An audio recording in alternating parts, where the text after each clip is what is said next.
Welcome back to the Middle of Culture. I'm one of your hosts, Eden. And I'm your other host, Peter.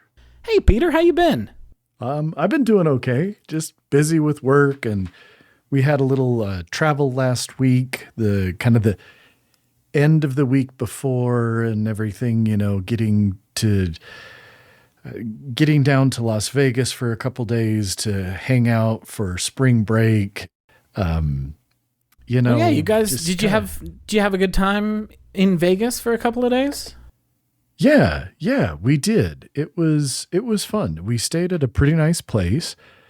So that was nice. It was the MGM Signature, which are kind of these hotel towers, not in a casino. So that was just kind of nice because we didn't have to walk through the smell of the cigarette smoke before we got up to where we were staying. But it was connected sort of to the MGM Grand. So like our room key got us into the pools at the Grand as well as the pools at the Signature. And it was close enough that we could walk. And so we just kind of went down there and had some good food and went to a Cirque du Soleil show that's at the MGM Grand. This show, it's called. Really cool, incredible stuff. There are a couple scenes where they tip the stage 90, like completely vertical. And they're, in one of the scenes, they were on wires, like fighting on this vertical surface. But the most amazing one was they had no wires or anything. And there were pegs kind of sticking out of this, and they were looping and jumping and swirling and doing all this crap and climbing everything around these while they were having this choreographed fight and stuff. Sure. So that was cool. And we went to a magician. Matt Franco is his name, and he was awesome. It was very highly rated, and so I just kind of on a whim said, "Well, let's go get some tickets and check that out." And it was awesome. I mean, it was great. He was funny. The tricks. It's kind of he was kind of more of like a sleight of hand sort of thing, rather than like big cheesy David Copperfield type illusion kind of stuff. But it was great. I mean, just multiple times throughout, we were just like, what?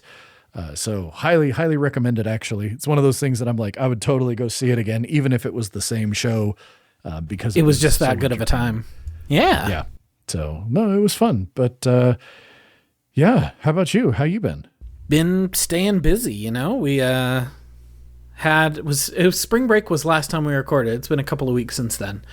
Just kind of working, trying to figure out, the grant funded portion of my job is ending. I maybe have mentioned that on here, which means we need to try to figure out what comes next. Luckily, my job is not funded by the grant, just the work we were doing as part of my job. So it's not like I'm going to lose my job because this grant is ending.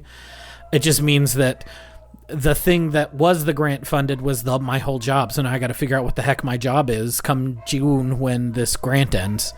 So we're doing a lot of dreaming, some of which is getting shot down, which is whatever, but some of which is going to hopefully come to pass. We'll see what happens.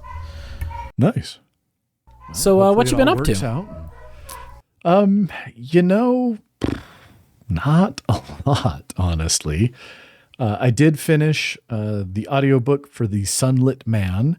That is the fourth of the Brandon Sanderson secret projects.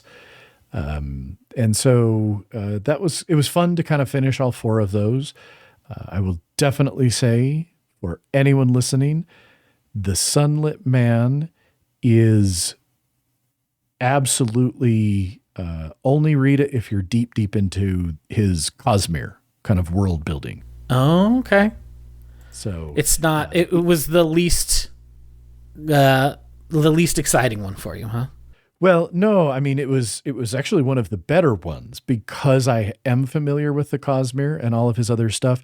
But the main character of the book is a character in the Stormlight Archive who has world hopped. And it makes reference, and they run into people from the Mistborn series, but that world is hundreds of years in the future from any of the Mistborn books that we have currently read. And it gets all into investiture and these ideas he has, these big concepts in the Cosmere that, again, the other ones, Tress, while it takes place in the Cosmere, very friendly to people who are just reading it. You don't need to know anything about the Cosmere to enjoy it. I think Yumi and the Nightmare Painter, same thing. The Sunlit Man, I actually told my wife, don't read this. She wanted to, she was ready to, and I straight up said, don't read it. You haven't read the other books. You're going to get references to Roshar. That's going to be meaningless. You're going to get references to Scadrial. That's going to be meaningless. And so it's a very interesting book. And again, for people who are nerdy into his kind of connected universe, it has a lot of stuff. You can tell this was written for those people. He talks about Tress. He wrote for Tress and Yumi. He both wrote for his wife. Tress was just kind of a fun love letter to her. Yumi, he wrote because she was pushing him to write something that was a little bit more, that had more elements of like romance in it. This was something that and I think he even acknowledges this. He says, when he'd finished these others, he said, he'd had this idea what he was going to do and that he was going to release these to fans.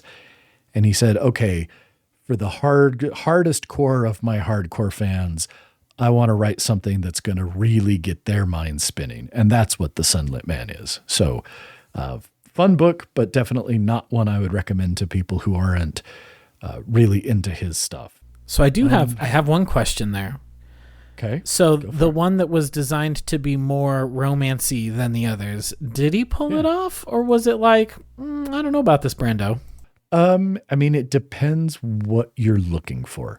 It is a very sweet romance.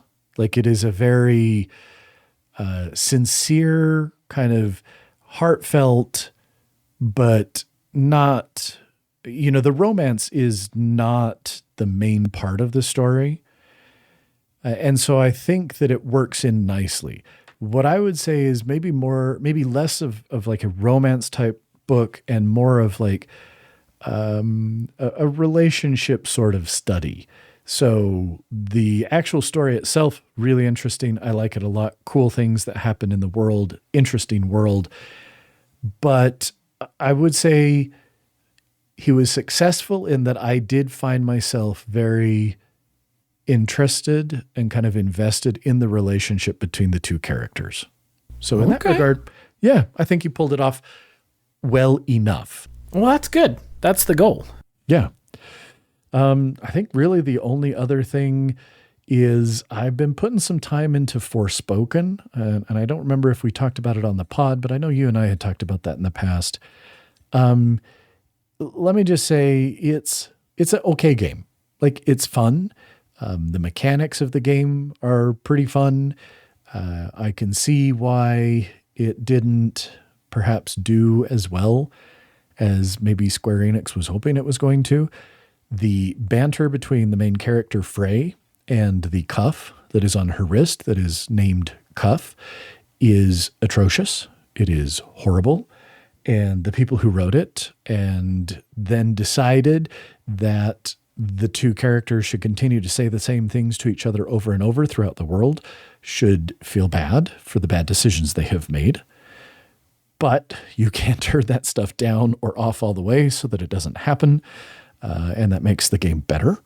But I'm enjoying it. I think I've put maybe 10 hours into it, and I'm having a good time playing it. But at the same time, it's not something that, I haven't played it since Saturday, maybe a little bit Sunday. And I haven't felt any, oh gosh, I got to get back to, Oh, sure. So I like that game quite a bit. It sounds like I liked it maybe more than you did. But it's not perfect. I will say, gun to my head, Forspoken or Final Fantasy 16, play Forspoken. It's A, half as long, and B, do you know who's better than, or who's worse than Frey? Most of the characters in Final Fantasy 16. So, to be fair, I don't mind Frey as a character that much. And I know that one of the criticisms I had at least sort of heard online, I didn't really pay much attention to, because I think that's overall a pretty good way to live your life personally. Absolutely, it is.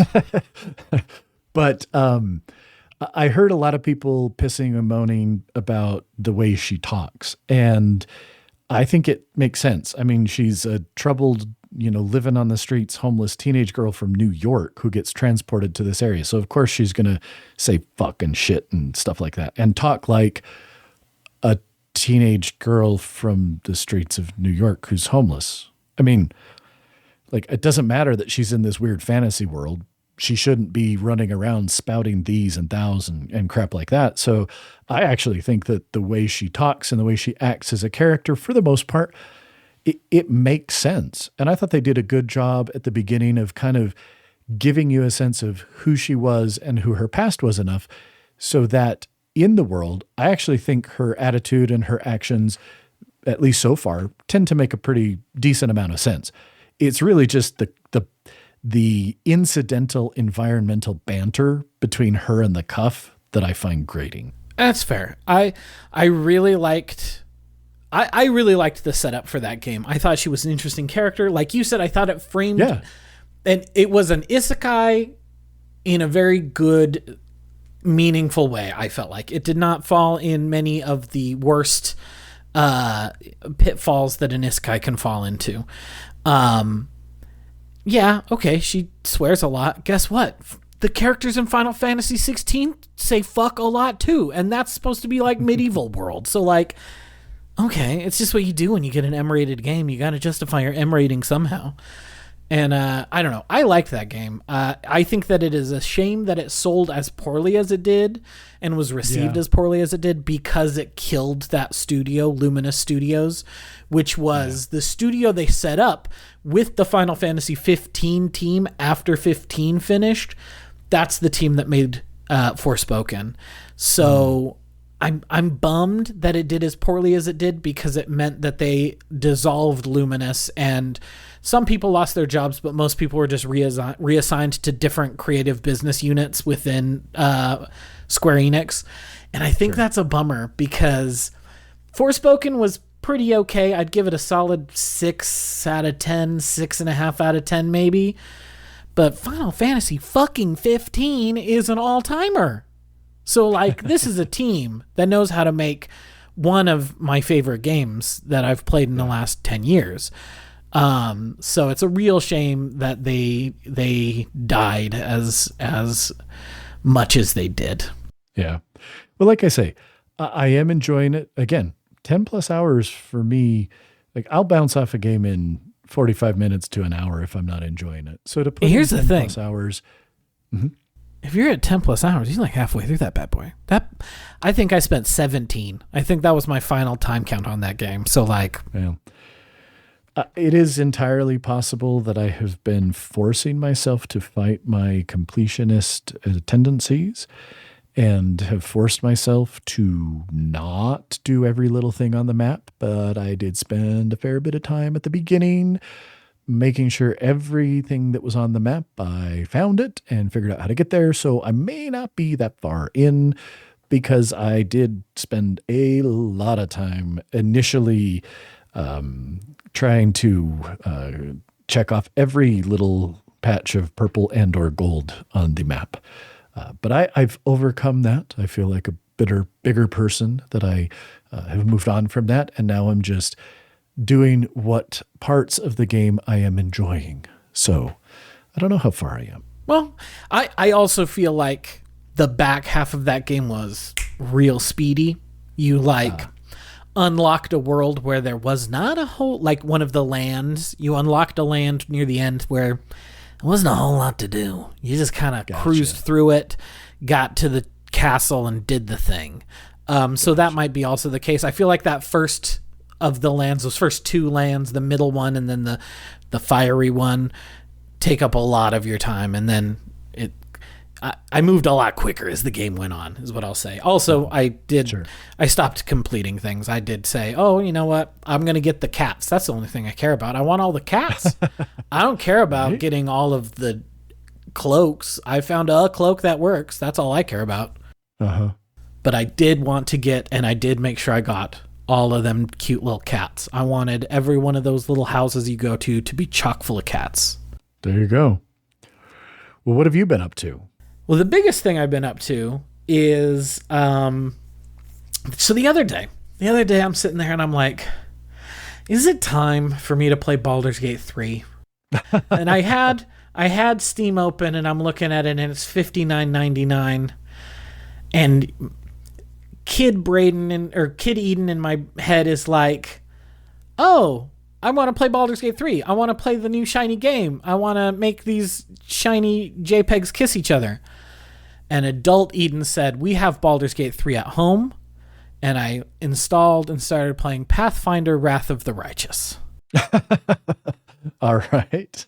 Because guess what? I already owned that. Because I got it in a fucking Humble Bundle or whatever the hell. And I think I've talked about it before. It was maybe a year and a half ago. I don't remember how long ago it was. I did put, 8-10 hours into Pathfinder Kingmaker, which was Owlcat's very first game. It was their first use of the Pathfinder license. And, it is very in line with Baldur's Gate 2. This is, hey, did you like Baldur's Gate 2? Do you want another one? Here's another Baldur's Gate 2. And sometimes that's good. Pillars of Eternity was good. Pillars of Eternity 2 fucking slaps. I think that is genuinely one of the best CRPGs I've ever played. Pillars of Eternity 2 is an all-timer. It's better than any of the BioWare games. Sorry, not sorry, BioWare. It's Obsidian. They do a better job than BioWare. I'm going to say it. And they did a great job. And so I tried Kingmaker, which was their first one. Like I say, played 8-10 hours. The thing about it is there the usual party element. I've got a bunch of people I can put in a party at 6 at a time, go out, fight some real time with pause fights. Absolutely. There was also an entire kingdom management section in Pathfinder or in Kingmaker where I was just like, oh, this is boring. And so that was what made me stop playing. Gotcha. And it was just really finicky. You could tell that it was a first game, a very good first game, but a first game from a studio. So Wrath of the Righteous is their follow-up. It's another Pathfinder game, so it's just D&D with the numbers filed off here.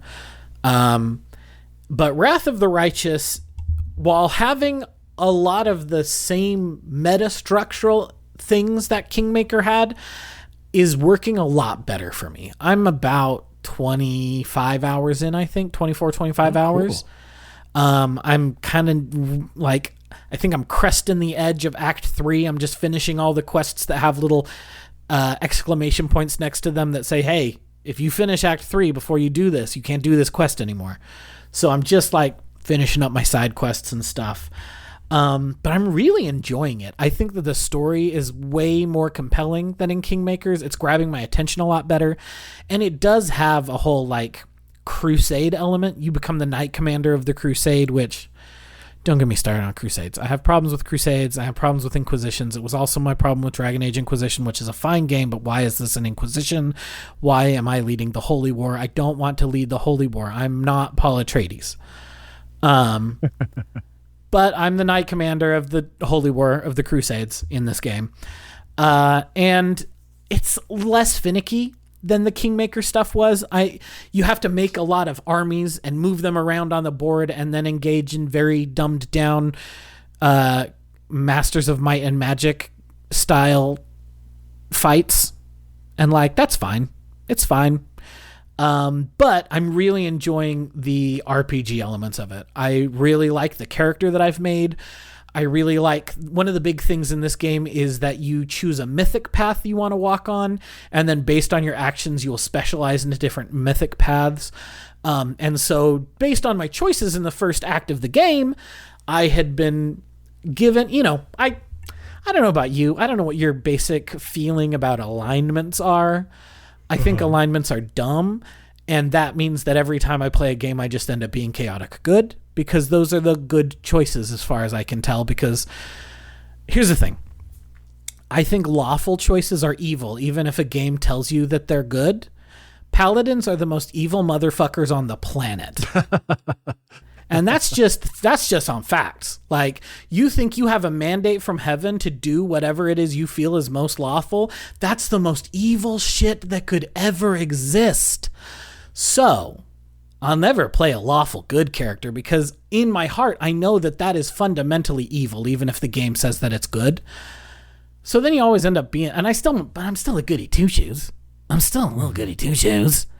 So I still play it as good, but I end up being chaotic good because I also believe in freedom and like that sort of stuff. So that's just what happens to me every time I play any sort of game like this. So I had been given these two options when I had to choose which mythic path I wanted to choose. I could do the angel path, which is good choices, or I could do the Azada path, which is for chaotic good choices. And so I went with the Asada path, and basically that means that I am now aligned with this goddess Desna, who is like the goddess of like goodness and freedom, and so like kindness, but like also responsibility and like taking care of yourself and others, not within the strictures of the law, but within like the strictures of like moral rectitude, you know? Like, so she's not like, this is not a goddess that has paladins, is what I'm saying. This is a goddess that's like, oh no, you want to follow me, like treat people good. Don't be a dick. That's what it means to follow me. Like, follow your heart and don't be a dick. So I'm like, hey, that's how I play these games. So sure. I chose to go with this Asada path, which means that I immediately unlocked my character is surrounded by butterflies all the time, which is the coolest shit in the world. And so like that even if I didn't know that was coming, that would have sold me on the Asada path. But once that happened, I was like, oh, there's like just a chinchilla that follows me around now, and I'm surrounded by butterflies. And also one of the things of becoming an Asada is you get a dragon companion that is now in your companions. And she's just like this cool, fun-loving dragon who's just like, yeah, God told me to hang out with you. We're friends now. Like, let's go on adventures, feed me cool things, show me cool stuff. Let's go on an adventure. And there is this really cool character. Like, I like a lot of the companions. It's really heavy on paladins because it's a crusade. You're leading a crusade, so there's a lot of paladins. But I'm liking most of the paladins that are there, even though I have my problems with paladins as a concept. But there's this one character in the companions that I think is most interesting, and her name is Arushula.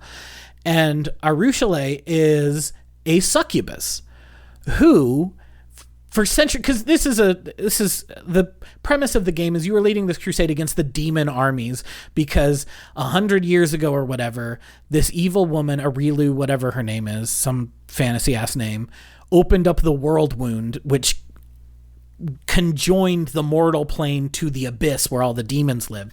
So now like the demons can just like come out and like run rampant in the mortal world. So that's why there's been a crusade happening for 100 years trying to drive the demons back and like protect people or whatever. So you meet this character named Arushula, who is a succubus, who had spent hundreds of years being a succubus, doing succubus things. And then like a couple of years ago, she chose as her victim a priestess of this goddess Desna, the goddess who I've now pledged myself to through my mystical path or whatever, my mythic path. And as she was dying, she used her succubus powers to look into her dreams, the dreams of this priestess as she was dying. And there she was confronted by Desna, who was like, is this really all you want? Or do you want to be something more? And in that moment, she makes the decision she wants to be something more. So she turns her back on demon kind, on all of the demonic gods, and like embraces Desna as her deity, and now is like this succubus who is fundamentally fighting against her nature as a demon on your team, and like trying really hard to like turn her back on who she was for hundreds and hundreds of years beforehand. And I just think that's such a cool character beat, and I just really like her as a character. So that was really gratifying for it to like tie in so well with the choices that I had already made, that now this character who's my favorite character is also the character who is kind of following that path and is the most like happy with the choices that I am already wanting to make like naturally over the course of this game. Yeah, that's cool. But yeah, I'm really having a good time with it. I think it's really pretty dope. And it has a very generous story difficulty that is making it so these fights are not very hard. Very nice. Which, that's good, because some of them old CRPGs are not easy. They're not easy. Oh, gosh, no. And, many of them I just played with cheats. I didn't play I didn't play Pillars of Eternity. I played Pillars of Eternity with cheat codes on. I was God mode single hit through the back half of that game. I'm not gonna lie. But I haven't turned cheats on yet. We'll see what happens. I probably will. It'll probably get too hard and I'll be like, screw this. Click. Now everything dies. But I'm enjoying it. Cool. Excellent. Well, anything else? I don't know that there's anything else worth mentioning. And we should get to our topic of the day. Let's do it. So, listeners, as you know from last episode, this week we are continuing our Godzilla adventures with the 1989 film Godzilla vs. Biollante, which is the second film in what's called the Heisei era of Godzilla films. So the second era of Godzilla films. There was the Showa era, which is those first 15. There's the Heisei era, which is the next 7 or so. Then there's the Millennium era and the Reiwa era. So this is era 2 of 4 for Godzilla. And this is the second one, but it's fine. It's Godzilla. There's a big monster. He's named Godzilla. It's good. You don't need to know. You don't need background. But yeah, it's Biollante, or Godzilla versus Biollante. How did you find this film, Peter? Especially in comparison to the other 3 Godzilla films we've seen so far. Sure. Before I answer that, there's 2 things I want to do. First, yes, I would like you to let us know why you chose this one. I chose this one because I wanted us to watch at least one Heisei era film, and this is the best one. Okay. It's also maybe the weirdest one of the no. The Heisei era gets really weird, but not in a good or interesting way. They're mostly pretty boring, which is a shame because the suits and the creature work is some of the best it's ever been, but the movies are just kind of dull. And this is the least dull. So that is why I chose it. It's my favorite of the Heisei era films. Okay, cool. The other thing is I've got to just put this out there. Here's the caveat. I could not find this movie anywhere. No. I couldn't rent it. I couldn't stream it. I couldn't buy it unless I think on Amazon it gave me a choice of a used DVD or VHS tape. And so, that used Blu-ray would be $250. Yeah. So I had to download it. Yes. And I could only find 2 options. Option 1, only in Japanese with no subtitles. Oh, no. Or option 2, the English dub. Oh, no. So you had to watch the English dub. So you had a bad time watching this movie. I want to establish that right from the get-go because there is no doubt in my mind that impacted my experience. Here's the thing. I should have looked more into the state of the torrents when it comes to this film because the situation is Miramax is the distributor for this film. That was weird. I'm just going to say right out of the gate, that was weird as somebody who grew up in the 80s, seeing that Miramax logo at the beginning before I was watching a Godzilla movie was weird. I'm sure that's true. I didn't like that, but it was weird. I'm sure that's true. Go ahead. So the problem is they still have home video release control over it. So the last release that came out was a Blu-ray that was licensed out to Lionsgate through Miramax, and that was in 2014, and they did not print very many copies of it. So if you want a Blu-ray of Godzilla vs. Biollante, it will cost you, if you want a true blue Blu-ray, it's $250 to $300. Yikes. Here's the thing, though. Etsy has a thriving piracy problem. Huh. So I bought a bootleg Blu-ray of Godzilla versus Biollante 3 or 4 months ago on Etsy for like $25 because I guess it was for Christmas because my boss gave me a $25 Etsy gift card for Christmas. And so I used it to buy a bootleg Blu-ray of Godzilla versus Biollante. And it worked great. I put that baby right in my I was a little hesitant because I had not even tried it yet. I gotten it, like I say, back in Christmas time. Popped that sucker right in my Xbox. It had like a normal menu and was like, do you want to watch the movie? Do you want to watch this behind the scenes thing that's in Japanese? And I was like, I'd like to watch the movie. And then it started playing, and it was the regular movie in Japanese with English subtitles. But I should have looked into how hard it would have been for you to acquire it, because I'm sure that impacted your enjoyment of this film. Yeah, no, really. Like, again, I am fairly adept at finding things on the internet. And the only Japanese with English subtitles version that I could find even listed online had 0 seaters and 0 leechers. Yeah, I think that's what happened to me like 4 or 5 months ago, which is why I started looking into the pirated versions. So there's my preamble. I did want to hear kind of, why we went into watching this before I gave my opinion. And then I wanted to make sure that it was clear that I had the opportunity to watch the English dub. That's a bummer. And in that regards, there are a lot of aspects of this movie that are dopey AF. Yes. This movie, now, listeners, before we recorded, Eden gave a prognostication about what they thought I would feel about this movie. And I want to let you know, Eden, that you are predominantly correct. Okay. I did enjoy this more than Mothra versus Godzilla, though I did miss some of the really silly things in Mothra versus Godzilla. Like there was no egg dude in this one.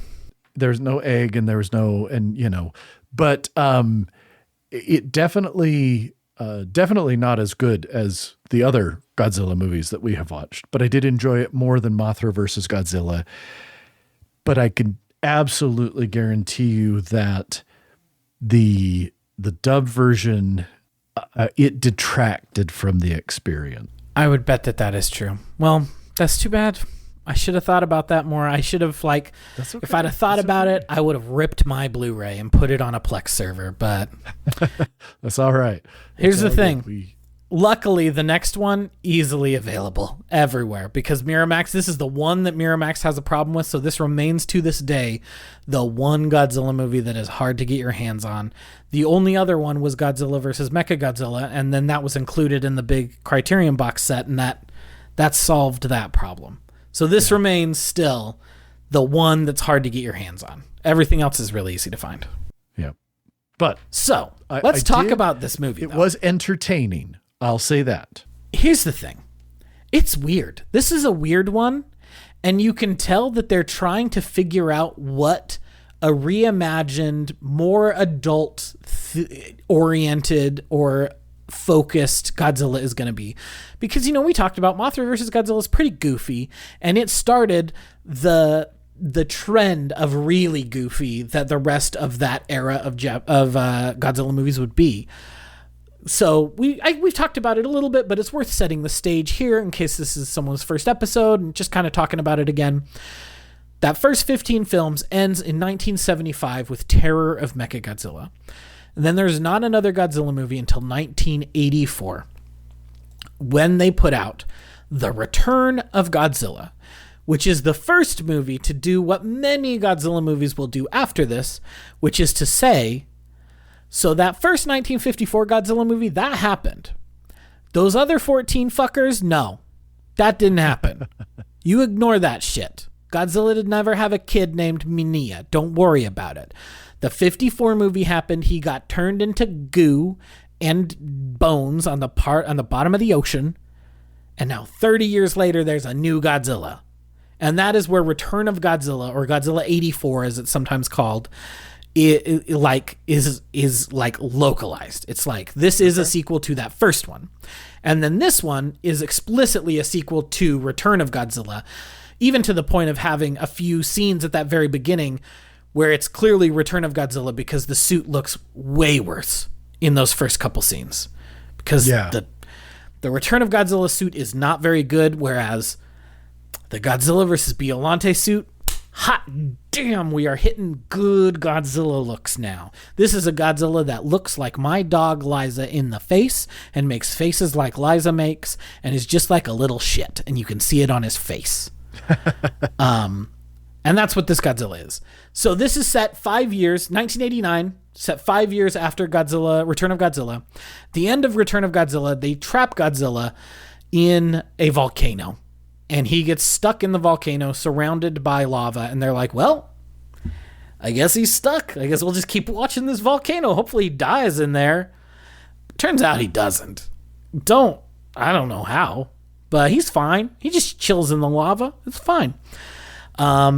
So this movie starts in 85 or 84 when the Return of Godzilla happens. Some scientists, after he's trapped, are like in Tokyo cleaning up, and they get a piece of Godzilla's skin, Godzilla's flesh, with Godzilla cells, G cells in it. And so they're trying to take it. It gets stolen by some Australian ? Special forces agents who do a bunch of shootouts. And so immediately you're like, whoa, why do we have an international cast shooting each other in this movie? It's very different in that tone. It starts almost like a weird, like, international action film because, these Australian agents shoot up these Japanese agents or Japanese soldiers and are running away, and they think they get away. And then this like super creepy secret agent from the fictional Middle Eastern country of Sardinia like ganks them all, boom, boom, boom, and then takes those Godzilla cells. So it is of a time. Like, it's very this of a time. Scene was just like straight up kind of bad 80s action movie. And it was very weird to have this. And the music is just like, again, bad 80s synth with a little guitar lead in it that is, again, straight out of the 80s.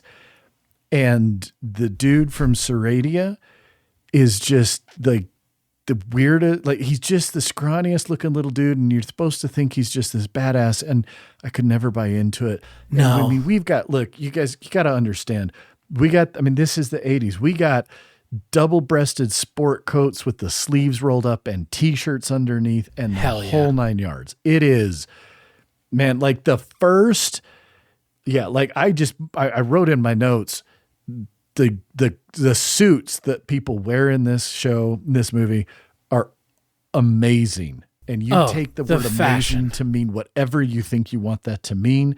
But I mean, we got dudes in like dark navy blue suits running around with white shoes, and this is the 80s. For me, it's trying to be the 80s. Yeah, for me, the fashion could not be greater. I loved the looks in this movie. It's so over the top. It's so ridiculous. But I think that you're exactly right. The first 15 minutes of this movie feels like you're watching like Commando or some shit. Like some Arnold Schwarzenegger movie. And so, this secret agent from Sardinia takes the Godzilla cells to Sardinia, where there is this Japanese doctor working with his daughter. And they're attacked by some other country. It doesn't matter. Somebody who wants the G cells. Yeah. And they bomb the Institute's laboratory, ruining the cells, but more importantly, killing Dr. Shiragami's daughter, Erika. And so then Dr. Shiragami has taken, this is so stupid and I love it, has taken Erika's cells and merged them, spliced them with her favorite rose in an attempt to preserve her soul. And so he is growing these roses that are suffused with his daughter's cells. And so what does he do?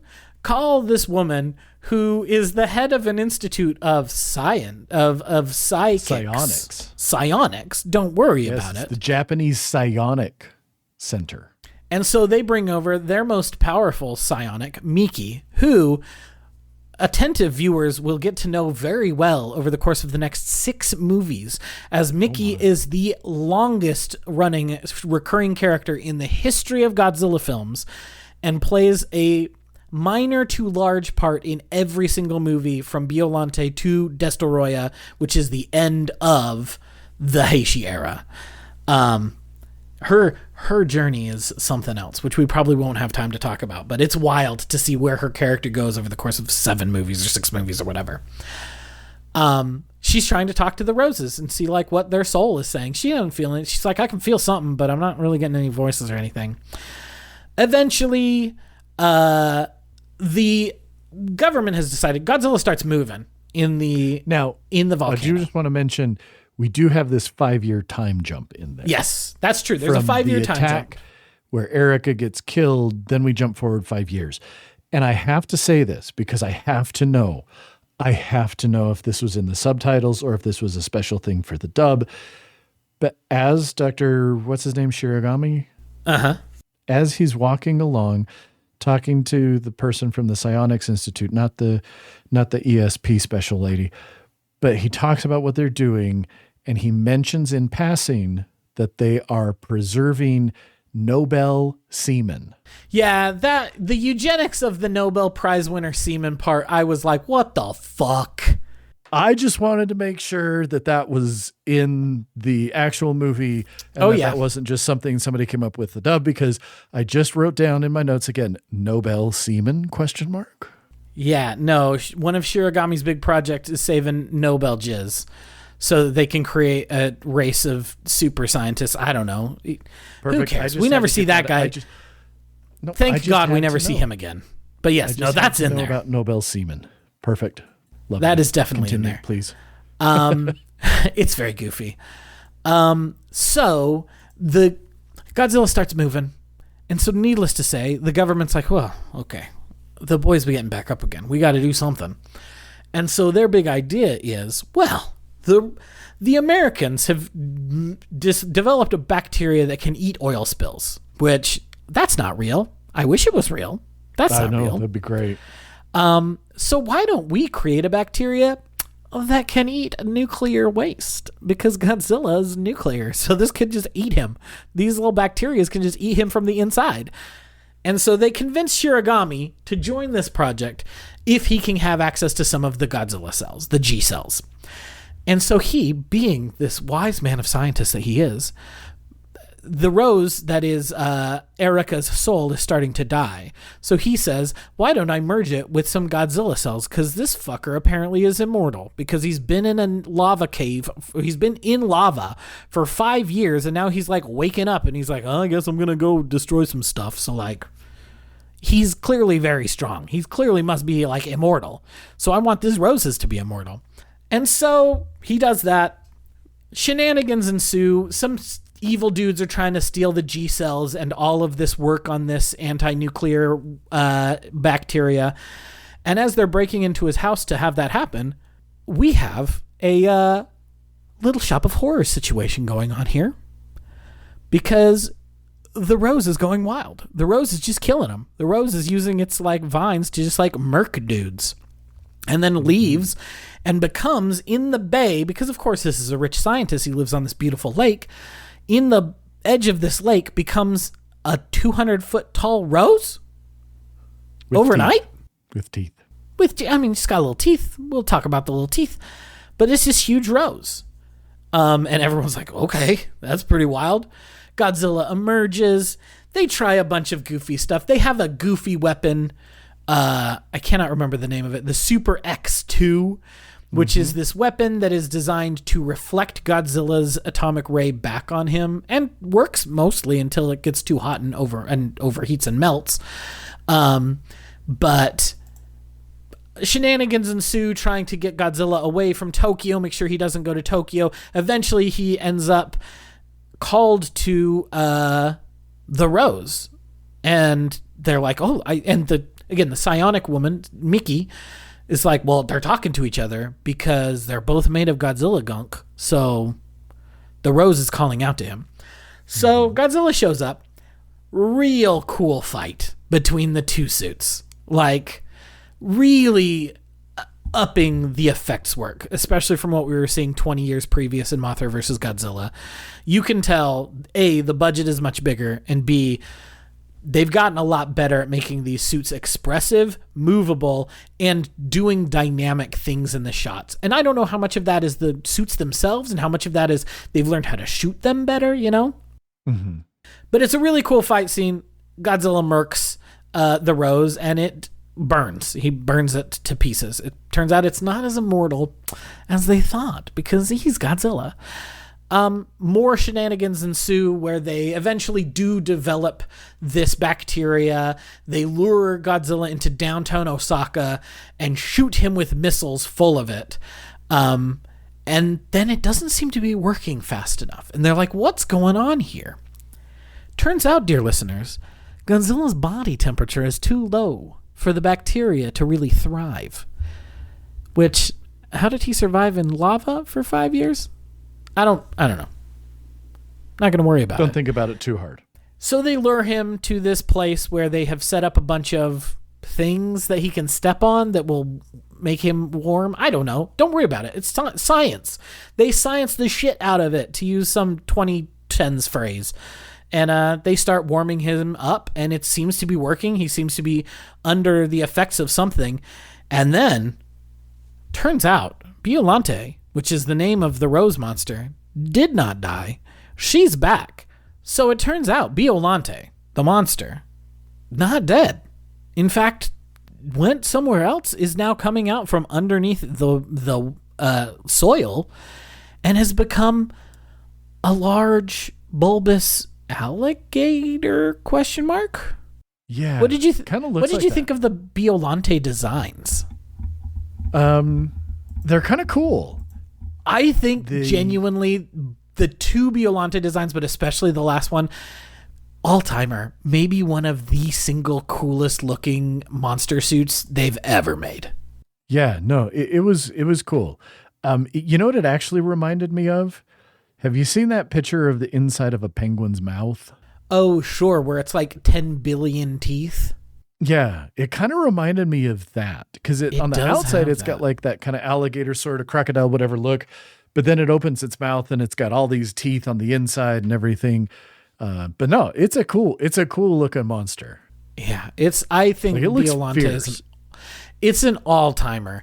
Honestly, the fight is maybe a little too short between the two of them. We spend a little too long on the goofy international crime fighting / espionage stuff.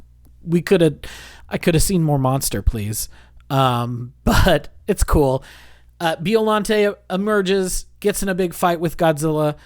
Godzilla is heating up because of the fight and because Biollante's like spewing cool melty juice on his face and like stabbing him with her like big tendrils. Like this is a huge creature, like almost twice as tall as him, and just has like a bunch of like vines that are moving around, some of which have heads on them, like little mouths on them, some of which just like stab, and just like really messing Godzilla up, and mess him up so badly that he is so heated up between the science-y bullcrap and the fight with Biollante that he collapses into his face down into the ocean because the anti-nuclear bacteria are working on him.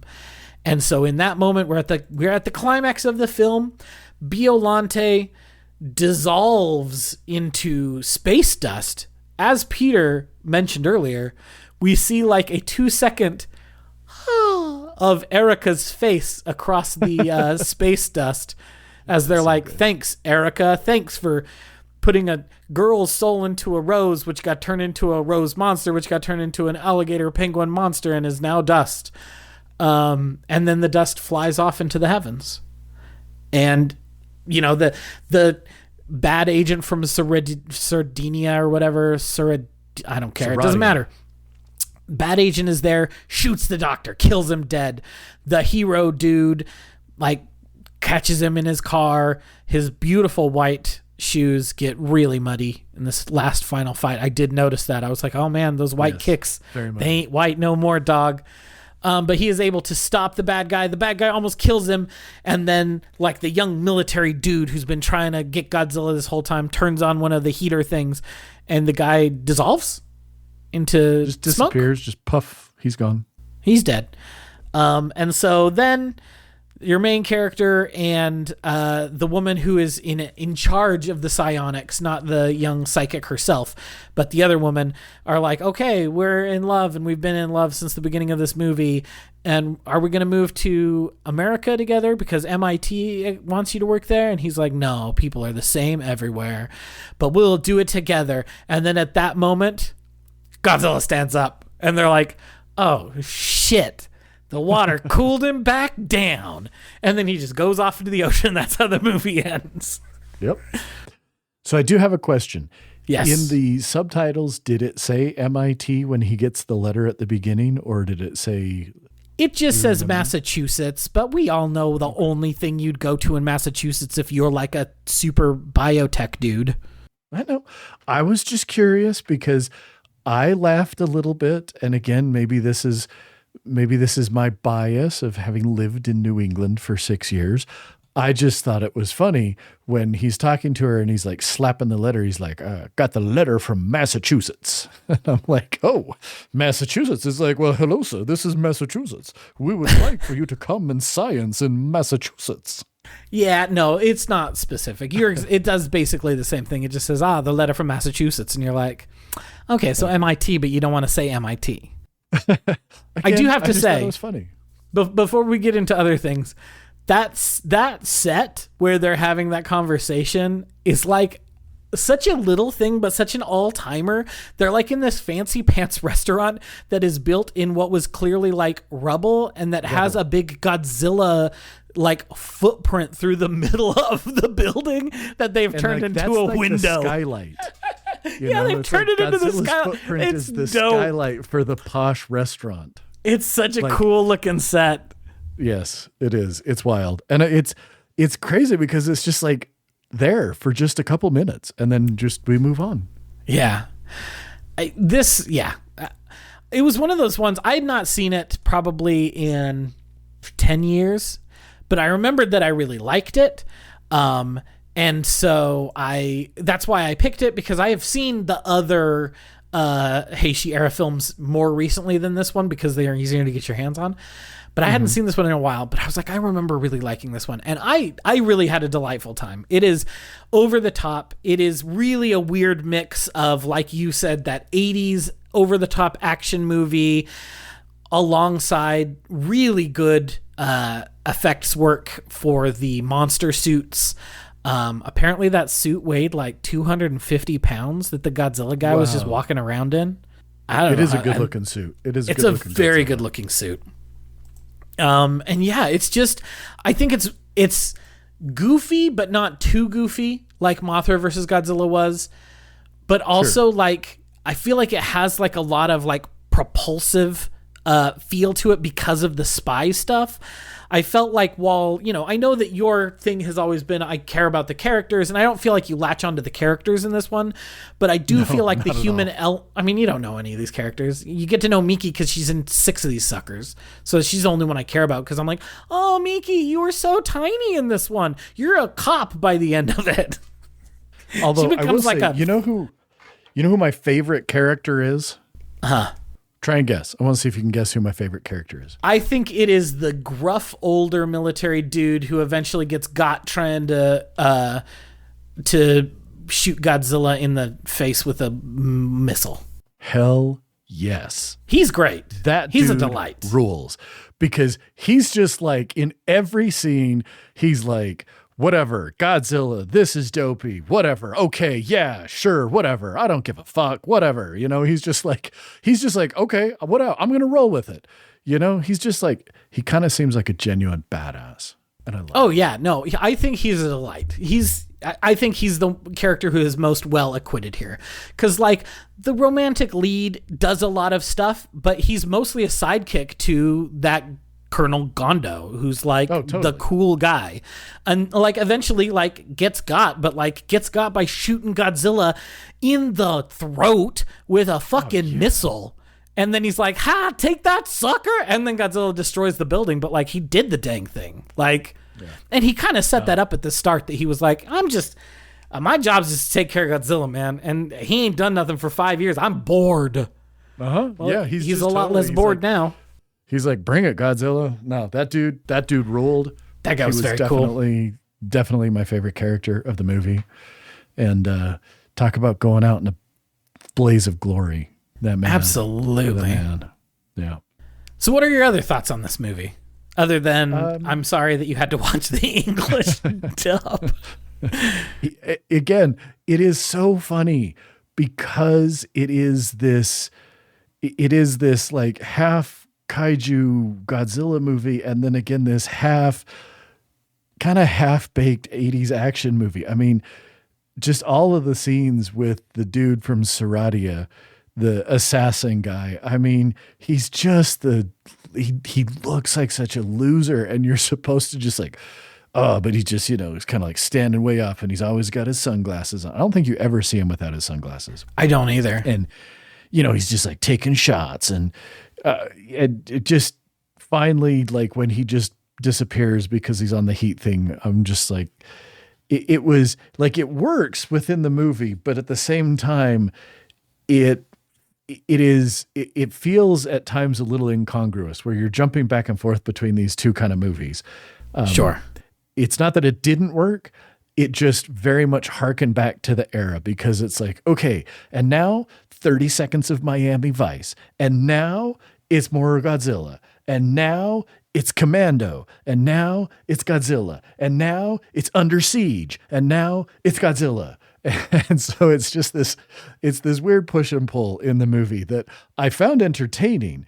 But at the same time, there's times where I'm just like, movie, decide what you want to be, please. That's part of why I really like it, is it feels like such an amalgam of a lot of things that I really like, because like, they're not good, but I like schlocky 80s movies. And sure, totally. I like Miami Vice. I think that's a fun way to spend some time, is watching old 80s episodes of Miami Vice. And like, obviously I like Godzilla. So like, I know that I'm perfectly primed to find Biollante an interesting movie, but I was just really delighted with it, seeing it again. And I was like, you know what? This is as good as I remembered it. And like, good. It's just fun. It's just goofy while not being too goofy. And I just really like it. Yeah. I do want to say, I think the last thing I want to say is I appreciated the sort of the prop department people's ability to turn a filing cabinet into a glowing blue container for Godzilla cells. Hell yeah. Like, it was very funny how they're like just a filing cabinet, and then they open it up and it's like this blue glowing drawer. It's great. Yeah, there's some really impressive effects work in this that, like, as you're watching, you're just like, oh, this looks cool. But then when you think about it afterwards, you're like, oh, dog. Like, you know how because like in the previous films, his spines light up before he does the atomic blast, right? Mm-hmm. They put light bulbs inside of those, so they would light up from inside, and then they would just have to enhance that rather than adding that entirely in post-production. Oh, that's cool. And that is so cool. And here's the very funniest part. First time they did those things, it electrocuted the dude in a suit. Oh dear. Yeah. And also, like, another one of the things that I think is so impressive, and this is an early-ish shot when Godzilla is first emerging and first in the ocean. That's just like a huge set that he's on. And they did a lot of composite shots in those earlier films, but like, nah, dog, he's just in this enormous pool, and they have 32 separate boats all headed his direction. This is not a composite shot. Those are all there, and they are all shooting actual explosives at an actual dude in an actual suit who's having to wear goggles from inside in order to not burn his eyeballs. That's wild. It's so crazy. But I do really think that it's just like really charming, and they've just nailed the look for like how these dudes in suits are going to do this thing. Yeah. Also, I have to mention, this is the first Godzilla movie that has CGI in it. What does that mean? Those delightful vector graphics that they use. Oh, yes. The Super X2 is flown remotely, and that means that you see a bunch of cool vector graphics of them like angling it so Godzilla will shoot into the open front of it where the reflector beam is. And it's just delightful vector graphic stuff. It looks like you're inside of a Virtual Boy, and I just love that stuff. Right? You're back playing old Battlezone or whatever it was. Exactly. It's awesome. But yeah, I had a really good time watching it. I'm sorry you had a lesser time because you were watching the dub, but it does sound like you still found some enjoyment in it. Oh, totally. Absolutely. I think it's really fun. And I think that's where we'll kind of wrap it for this episode. This is Heishi. This look and this goofiness is what will continue. As an example of what will happen in the next movie, Godzilla vs. King Ghidorah, in that one, an UFO will show up, and that UFO will be like, look, we're from the future, and Godzilla has completely destroyed the whole, all of Japan and most of East Asia. So what we need to do is we need to go back in time further to stop Godzilla from ever getting radiated in the first place. So in other words, they want to go back to, in Godzilla -1 era, they want to go make sure that nasty monster at the beginning does not get radiated. So they do. They go back in time. They find the Godzillasaurus, stop it from being radiated. But while they're back there, they just drop off these 3 cute little creatures. These 3 cute little guys. And they're called Dorats. And they're just like these cute little, look like little gizmo type creatures. They leave them in the past. And then those get radiated. So then when your team goes back to the present day of 1992, they all got radiated and got turned into King Ghidorah. Big 3-head monster dragon dude. So they use King Ghidorah to subjugate Japan and take control, because it turns out these Futurians are not aliens. They're from the future and want to control Japan's economy in the present day so that they can become the ultimate rulers of the economy in 2024 or 2224 or whatever. So that is their plan. So wild. It's really goofy. So they end up going back in time, or they irradiate the monster that they had moved to recreate Godzilla. Godzilla comes back in the 70s. They are able to recreate Godzilla from a sunken nuclear sub, and he becomes big. He fights Ghidorah and basically destroys him. But then they go to the future, where the bad Futurians have been defeated and there's good Futurians, and they make a cyber version of King Ghidorah called Mecha King Ghidorah, which blasts Godzilla. They have a big fight, and King Ghidorah basically removes Godzilla from Japan and drops him in the ocean, and then Mecha Ghidorah dies, and that is where the movie ends. All right, it's wild. That sounds wild, and they just get weirder. Like, you know how Biollante turned into dust and went into space? Yeah.